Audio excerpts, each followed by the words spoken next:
Yo, what's up guys? Welcome back to my channel. Nah, kemarin itu ya kita habis interview bersama suaminya Lim Chiang Na. Jadi ini ceritanya guys, suami istri pun bisa bertatung ya. Nah, gimana ceritanya kamu itu bisa tatung ya? Itu asalnya dari mana itu? Asal dari mana sih kurang tahu ya kok ya. Cuma waktu SMP itu pernah tiba-tiba kayak jatuh gitu. Pingsan gitu kan. Kebetulan itu lagi hujan panas. Oh. Jadi waktu SMP juga kurang sadar, tahu bisa dengar tapi nggak bisa ngomong. Oh. Bisa ngomong, istilahnya kita ngomong hanya dalam hati doang. Seperti dikuasai sesuatu gitu ya. Tidak bisa Yang jelas, memberontak ya. Nggak bisa, yang jelas ini ngunci banget ini. Tapi yang kadang kita ini juga bukan kita gitu, cuma bisa ngomong dari dalam hati gitu. Nggak tembus suara. Nah, pada saat kerasukan itu kamu berasa nggak yang ngerasukin kamu itu lagi ngomong? Ada nggak dengar suara dia atau bagaimana gitu? Awalnya sih saya nggak ada ngerasa apa-apa sih, cuma nggak bisa apa-apa, bener-bener nggak bisa apa-apa. Jadi dikuasai oleh sebuah sosok itu ya, maaf ya. Jadi dikuasai oleh sebuah sosok itu ya. Itu di umur berapa nah kira-kira? SMP kelas 1, berarti sekitar kelas 12. Nomor 12. Umur 12 ya, jadi kurang lebih sama ya dengan cerita yang Abu Iko juga, dia juga, bukan SMP loh, di SD loh ya, SD, oke. Oh, di umur 12 gitu ya. Nah, sekolah 4 tahun. Oh, sekolah 4 tahun, oke. Lalu, apakah silsilah keluarganya itu ada yang tatung nggak? Kalau untuk silsilah keluarga kita nggak ada juga yang tatung. Ini juga enggak ya, cuma dari pernah dengar katanya datu moyang kita, ini kita itu keturunannya itu ngobatin orang. Oh, leluhurnya. Nah, waktu itu yang masuk itu tahu nggak dewa apa yang merasuki? Nggak tahu. Enggak. Setelah berjalannya waktu, dewa apa yang masuk? Itu perjalanannya panjang banget ya kok. Nggak boleh cerita, nggak apa-apa. Karena dari situ kita kunci. Oh, kunci. Kita pergi mana-mana, kita berobat, kita kunci. Sampai kebetulan saya juga punya abang. Abang juga tatung. Kebetulan sekarang udah meninggal di Jakarta. Jadi kita kunci di mana-mana, kita kunci. Sampai saya menikah sama ini juga masih dikunci. Wow. Masih dikunci hingga akhirnya pas mau pindah altar ini, kebetulan saya juga masih kekeh mau kunci.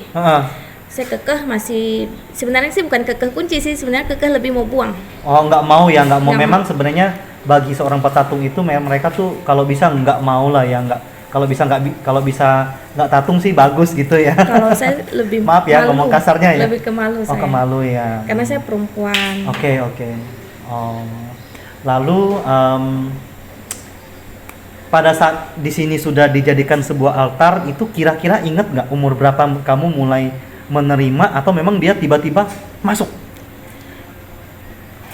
Kalau dari itu setiap dikunci dia nggak masuk badan, tapi saya bisa dengar.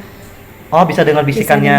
Bisa lihat. Wow. Bisa ini juga bisa gitu. Istilahnya jarang yang, kalau misalnya saya juga sekarang tatung juga masih pengobatan dalam istilah jongtung. Oh ya, Jim Jong. Jadi Jim Jong itu sobat Mr. Ong, kalau saya tidak salah jelaskan ya, itu kita tidak perlu bertatung tapi Sifu mendampingi kita untuk mengobati atau orang lagi konsultasi sama kita gitu ya. Itu masuknya itu kapan pada saat masuknya? Apa kelepasan? Masuknya itu ke badan? Waktu cap gome yang tahun lalu. Wow. Tiba-tiba. Jadi pas lagi nonton? Enggak. Pas kebetulan kita kan di masih altar lama, masih miao lama. Jadi misi di situ kebetulan ada pengunjung datang. Pai-pai tempat kita gitu kan, kebetulan nggak sengaja gitu, pas nggak tahu kenapa tiba-tiba langsung rasa kepala itu rasa gede, nggak bisa nahan kayak biasa. Kalau biasa itu kan masih bisa ketahan, itu pas kebetulan udah nggak bisa nahan lagi. Oh begitu. Nah pas masuk itu tahu nggak atau temennya ada kasih tahu nggak? Nah ini yang masuk tuh tadi itu dewa apa Ada. Gitu. Kalau boleh tahu dewa apa ya? Kecil. Oh, Xiao Hai ya. Oke. Ada nggak setelah itu dengan berjalannya waktu ada dewa yang lain nggak yang merasuki tubuh? Ada. Kalau boleh tahu siapa? Sanca ular. Oh, sanca. Ular. Kayak Pak Kung gitu ada nggak? Ada. Pak Kungnya kamu sendiri atau yang punya suami masuk ke kamu? Enggak, sendiri. Beda-beda. Beda. Oh. Oke. Total kurang lebih ada 5-6 sifu ya ikut kamu ya? 67. 67 ya, oke. Ada nggak amalan atau amanah-amanah dari sifu untuk bahwa pantangan kamu hari ini adalah bervegetarian atau maaf katakan ada kan yang makan darah atau apa gitu, ada nggak? Kalau aku lebih ke vegetarian. Berapa lama pernah ngalamin vegetarian itu? Vegetarian itu dia model sistem vegetarian aku tuh kayaknya agak sakit ya, agak sulit gitu. Oh ya? Karena vegetarian aku tuh bener-bener yang bener-bener harus putih banget, yang harus bener-bener nasi, nggak boleh campur yang lain. Air putih? Air putih hanya boleh air putih, kalau sejenis buah-buahan kita nggak makan juga. Air kelapa? Air kelapa tetap. Garam? Gula? Enggak. Wow. Berapa hari mengalami puasa goib seperti itu?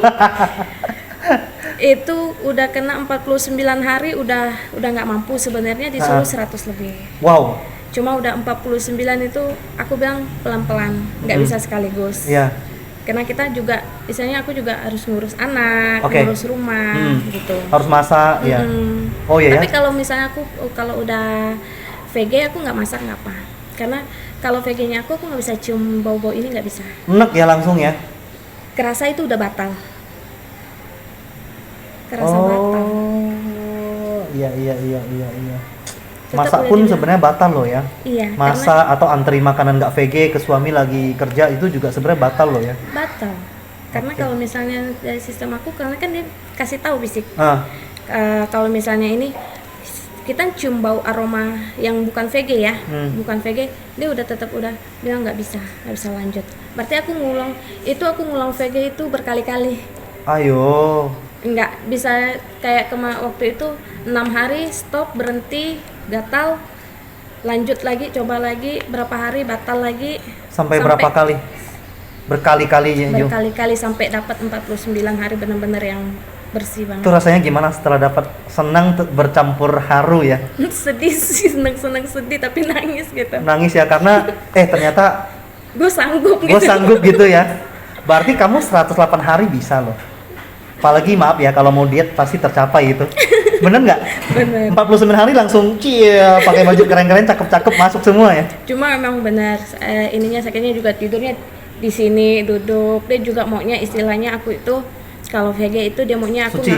benar-benar suci, nggak hanya VG makanan tapi VG pikiran, hati. Oh gitu. Juga dalam ini juga yang namanya gadget harus kita tinggalin. Nama gadget kita harus tinggalin dulu. Lah kalau misalnya temen chat, nah kamu lagi ngapain Nggak gitu. bisa, gadget harus kita tinggalin, serahin dulu misalnya sama suami atau sama siapa gitu. Gadget untuk sementara Seperti kita tinggalin. bertapa dong kalau begitu. Bisa dibilang karena kita juga ngapalin mantra juga. Oh, maaf kata nih, ini mantranya yang Buddha atau Buddha. yang agama yang lain bukan ya? Udah, Yang namo-namo atau bagaimana? Kayak sejenis gitu nggak? iya. Yang food punya ya, yang Iya, Buddha food punya punya. ya. Nah, kamu tipenya orang yang mudah menghafal atau yang cepat lupa? Aku sebenarnya cepet lupa. Oh sama kita. Jadi selama 49 hari bisa-bisa satu mantra itu bisa 2 minggu baru hafal ya? Bener nggak? Kadang masih kebelit lidah gitu kan. Iya. Masih perlu bimbingan lagi karena Iya. pernah ketiduran bangun lagi gitu. Belajar sambil lagi. Jadi pada saat kamu membina di sini, rumah serasa di goa ya, apapun nggak boleh lakukan ya. Wah tuh. Tapi mandi boleh dong ya. Ya pasti kan harus bersih. Nah, oke. Ya. Terus kalau makan memang dibawa apa di sini juga? Kalau makan, kalau khususnya aku nggak di sini. Aku makannya di bawah tapi di luar. Oh di luar. Lalu gini, itu kan dukanya ya. Sukanya apa? Kita kan misalnya pengen tahu suka dukanya. Sukanya apa? Sukanya ya kalau misalnya ada orang datang minta tolong tapi kita bisa bantu dan dia itu bisa sembuh, bisa apa, Ya. itu senang. Itu nggak bisa dibayar dengan uang ya. Nggak bisa. Itu senangnya tuh kayak kita udah berbuat baik, bantu orang, dia berhasil dalam arti sembuh itu. Aduh seneng banget bisa tolong orang gitu ya. Kan berarti atas izin Tuhan kita bisa sembuhin orang. Oh, Semua juga perlu izin Tuhan sebenarnya. Pernah nggak kamu datang lihat orang tuh kita lihat aja udah kasihan banget gitu ya. Sampai dia sering ya datang tuh kayak kasihan banget, nggak bisa sembuh-sembuh. Pernah nggak kamu ngobatin yang dalam arti yang goib punya, bukan yang medis, yang non medis, artinya kerasukan, kena pelet atau guna-guna, ada nggak yang seperti itu? Kalau itu aku lebih kelempar ke suami. Oh suami ya, karena memang dia ada yang datuk punya. Tapi kamu ada datuk Ada datuk, cuma aku lebih isunya lebih ke food. Oh datuknya yang memang ke Buddha punya ya? Enggak, aku ada datuk tapi aku lebih gini ya, lebih shoot ke food gitu, lebih ini ke food gitu. Kalau untuk perjalanan di situ aku nggak kurang. Nah yang sering datang di saat orang konsultasi itu apa? Xiaohai ya. Ini maaf kata ya, Xiaohai-nya umur berapa? 3 tahun. 3 tahun, tapi sudah bisa ceping ya, bisa yipiang ya, bisa mengobati ya. Bisa. Wah luar biasa dong ya, berarti dia belajar dengan Buddha ya. Iya. Karena saya banyak lihat petatung-petatung yang maaf kata ya teman-teman yang baru-baru yang Xiaohai nggak bisa apa-apa gitu loh. Itu sangat disayangkan sekali ya. Nah, Xiaohai aku juga nggak makan permen, enggak. Oh ya? Nggak makan permen, cuma minum air putih. Oh ya, karena permen kan ada susu ya. Ada susu ataupun ada rasa lain yang aku pun nggak ada misalnya, susu pun nggak minum? Enggak. Wah hebat loh. Cuma air putih, dan kalaupun banyak juga itu ada yang kasih mainan, ada apa dia juga nggak main. Kalau misalnya dia datang ada apa, nggak ada, udah selesai, udah pulang. Nggak mau lama-lama, nggak mau main-main, udah. Iya. Kalau bercanda bermain ya udah, nggak suka pulang. Gitu. Oh gitu. Pernah nggak tatung paling lama gitu? Sampai orang datang ramah gitu, pernah nggak? Sampai capek banget gitu, udah bangun udah ramai banyak orang gitu. Jarang sih, lebih ke kokonya sih. Oh koko ya. Jadi kalau koko yang pangfung yang bertatung, kamu yang jadi sinsinya ya. Iya. Oke. Jadi guys ini sebuah perbuatan sangat mulia ya. Jadi suami bisa tatung, istri bisa tatung. Jadi bisa saling hapcok, bisa saling dukung-mendukung, saling membantu. Kadang kan kalau maaf kata ya salah satu tatung, salah satu enggak. Yang lagi tatung ini enggak bisa tatung, kadang terjadi cekcok ya karena beda pemahaman, beda visi misi ya. Kadang sih kalau misalnya Koko lagi gituin orang ya, lebih kayak gituin orang. Kadang kita udah bilang sama-sama ya. Soalnya kan saya bisa jongtong. Jadi sama-sama ya, bantu lihat ini gimana. Konsultasi ini gimana, bener nggak sama gitu. Oh gitu. Jadi saling kolaborasi ya, kolaborasi. Oke. Itu aja sih, nggak ada pertanyaan lagi. Mungkin Lim Changna ada pesan nggak buat netizen atau sahabat Mr. Ong yang ada di sana? Kalau untuk pesan sih kita lebih ke sahabat tatung ya. Oke. Walaupun kita tatung itu lama atau bentarnya, kita itu sama lah gitu. Kita nggak ada bedain kalau misalnya kamu seperti ini, kamu guru kamu ini. Kalau bisa kita lebih, kalau kamu kurang kita bantu, kalau saya kurang kamu bantu saya gitu aja. Saling mendukung lah ya. Jangan saling mencoba dan jangan saling iri lah. Oke. Jadi guys pesannya kurang lebih seperti ini. Kalau memang kita menjalankan kebenaran, kita tidak perlu mencobai ilmu orang ya. Karena di atas langit masih ada langit. Benar. Anda mencobai orang, suatu saat Anda pasti akan dicobain orang. Ya, kita ngomong jelek orang, suatu saat itu akan kembali ke kita. Benar, karma berlaku. Iya. Oke, terima kasih Lim Changna sudah mengizinkan Mr. Ong untuk bikin channel bersama Mr. Ong. Mr. Ong doakan kamu bersama keluarga sukses dan sehat selalu ya. Amin. Nah, sampai ketemu di video berikutnya. Dadah.